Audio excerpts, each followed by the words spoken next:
Tenang saja Pak Anies, kami sudah ada di sini.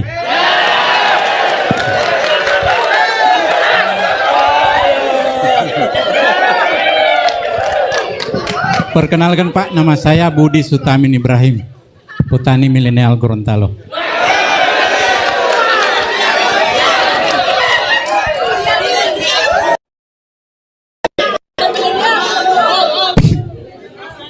Permasalahan yang sering kami hadapi di Gorontalo Pak, di saat panen raya, masuk panen raya, pemerintah selalu mendatangkan impor beras.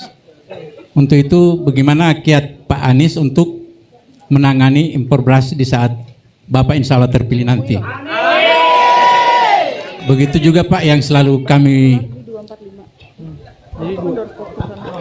rasakan di saat pengolahan kami sulit untuk mendapatkan solar.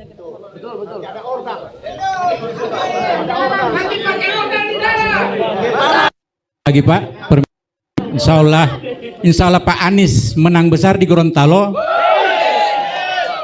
Sudikah Bapak memberikan 1 jatah menteri untuk Provinsi Gorontalo? Insya Allah Bapak Rahmat Gobel. Demikian Pak. Hidup Pak Rahmat.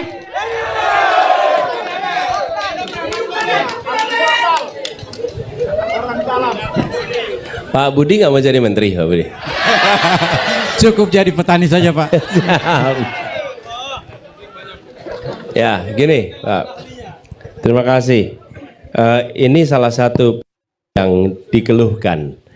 Ketika panen, lalu muncul impor, harga jatuh. Dan kemudian petani justru mengalami kerugian. Ini yang insya Allah akan kami kendalikan sama-sama. Jadi kami ingin agar para petani itu memiliki kepastian harga. Itulah sebabnya mengapa kontrak farming atau kontrak pembelian hasil panen itu menyelamatkan. Karena dengan adanya kontrak itu, apapun yang terjadi di luaran, maka petani sudah memiliki rasa aman karena ada kontrak atas apa yang diproduksi. Dan ini harus ditumbuhkan Pak.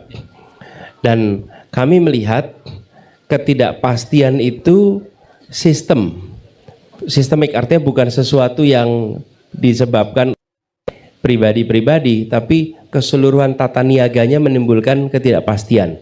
Nah, dengan adanya kerjasama kontrak pembelian hasil panen, insya Allah membuat rasa tenang. Solar ini mana kita akan perbaiki distribusi solar itu khususnya di sentra-sentra produksi pangan, sehingga sentra produksi pangan baik pertanian maupun perikanan itu tidak terganggu karena pasokan solarnya itu aman. Insya Allah kita siapkan. Dan soal aspirasi dari Gorontalo, ya insya Allah siap. Amin amin. Terima kasih. Mohon izin foto Pak. Terima kasih Pak Budi.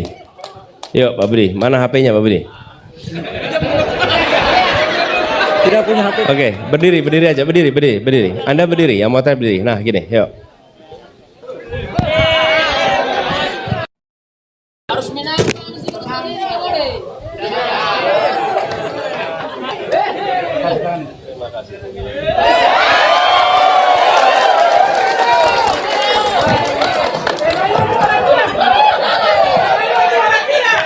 Iya.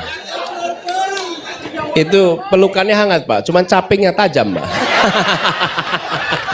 Kita cipika-cipiki lupa belum coba caping. Saya pernah mengalami, Satu ketika saya bertemu dengan orang yang pakai helm, tapi dia tidak sadar kalau pakai helm. Jadi dia menyeruduk, dia peluk saya, itu benturan di kepalanya, Masya Allah. Kan kalau lagi pakai helm nggak inget pakai helm kan? Wah itu, lain kali saya harus pakai helm juga nanti ya. Aduh, deg-degan, bismillah. Assalamualaikum warahmatullahi wabarakatuh, Abah.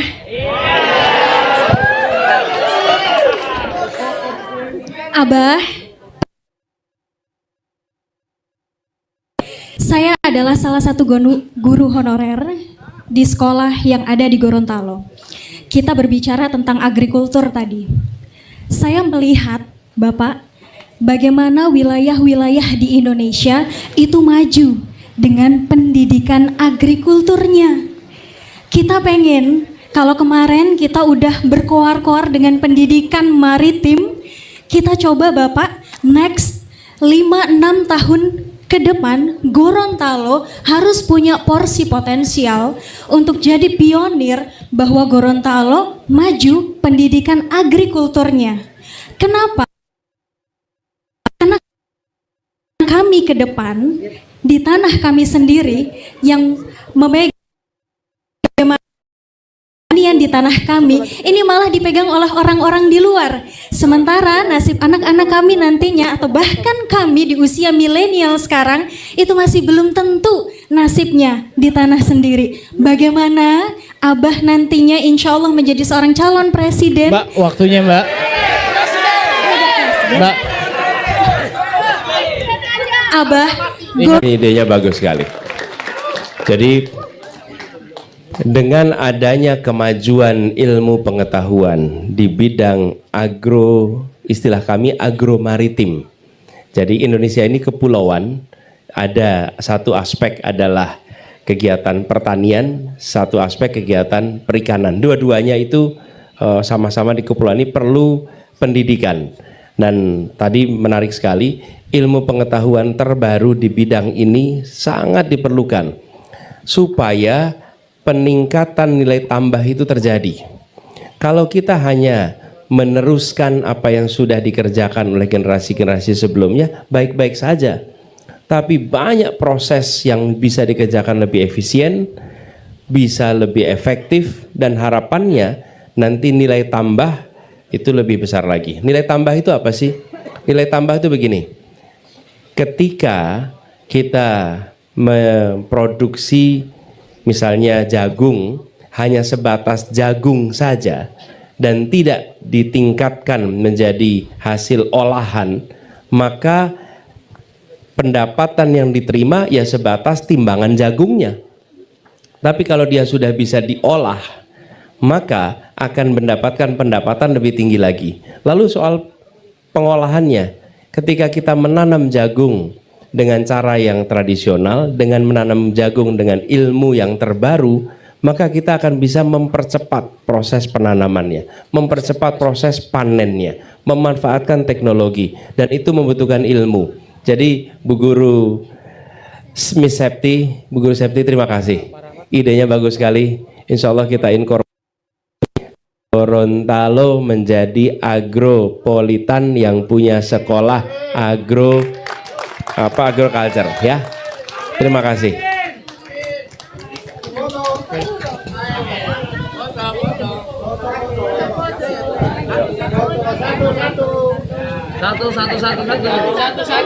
Satu.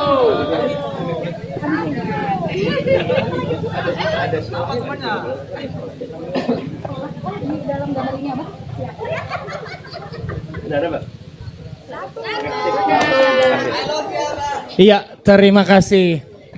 Itu dia tadi pertanyaan terakhir dari sesi yang kali ini. Pak Anies. Ren.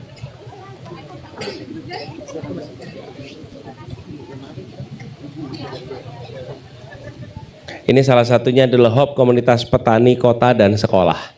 Jadi bagian dari pembangunan yang kita harapkan adalah riset pertanian jagung dan kokoa. Kita berharap bisa membangun hub komunitas petani kota dan sekolah, galeri kokoa di sini, kemudian pertanian kampung kota, waterfront Sungai Bone, pasar utama Koko Gorontalo, dan halte bus Translingko Gorontalo. Harapannya itu bisa dilakukan. Ya. Oke, itu dia.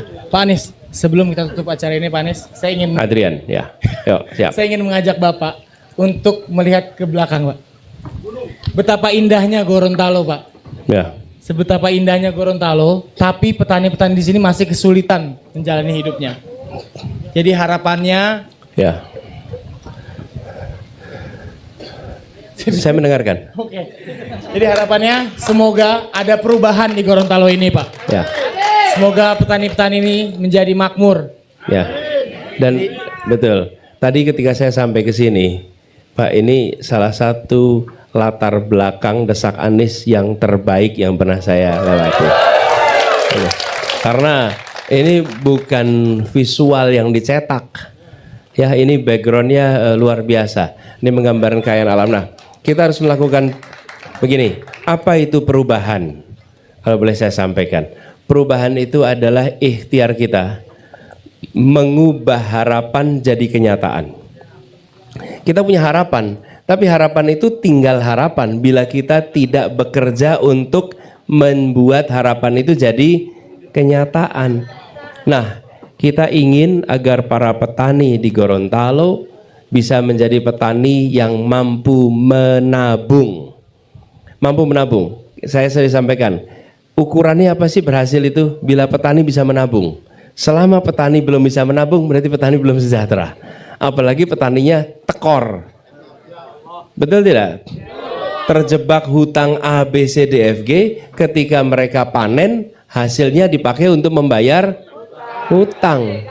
Ya, dan itulah yang terjadi di mana-mana. Jadi kami ingin melakukan perubahan itu, tata niaga ingin kita seriusi, dan harapannya nanti dari Gorontalo kita bisa punya contoh sebuah kawasan pertanian yang memiliki produktivitas yang tinggi, kesejahteraan petani yang tinggi, anak muda yang mau menjadi petani, sekolah pertanian yang maju, ekosistem kota pertanian yang menopang, dan Gorontalo bisa jadi contoh untuk Indonesia, insya Allah. Ya, itu dia Pak. Beri tepuk tangan dulu yang meriah untuk Bapak Anies Baswedan. Tepuk tangan ini menjadi penanda berakhirnya acara Desak Anies ke-13 di Gorontalo.